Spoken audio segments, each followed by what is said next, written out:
இங்கே பாருங்கோ நான் 10 முட்டை அடை வச்சேன். நான் அடை வச்ச இடத்துல மற்ற கோழிகள் வந்து விட்டுட்டு 18 முட்டை வந்துடுது.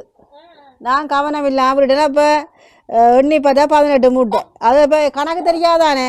அப்போ இப்போ தானே பொறு பொறு பொறு பொறு 2 குஞ்சு பறிச்சு 2 குஞ்சு பறிச்சு நிற்கும்.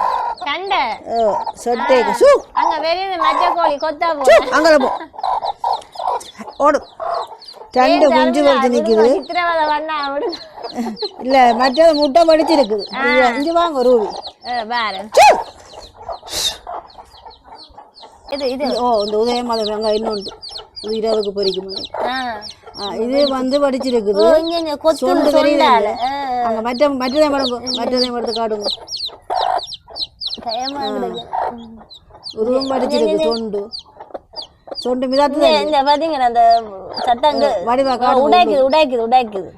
அது உடைச்சுதான் நீ பிரிக்கு. இது தெரியல என்ன சொல்லுங்க பாப்போம். இந்த கணக்கு தெரியாம அதை வந்துட்டேன். மற்ற உத வச்சுட்டு அங்காலே முண்டு உடக்கு. அந்த குஞ்சுக்கு பக்கத்துல உண்டு. அதுவும் படிக்கப்போ அது ஏன் கொத்துது. குஞ்சு ஏன் கொத்த போகுது. நீங்க அது பயந்து ஓடுது. இங்க உங்களோட கை பக்கத்து காடும். கை பக்கத்து உங்களோட கை பக்கத்துல படிப்பிருக்கு.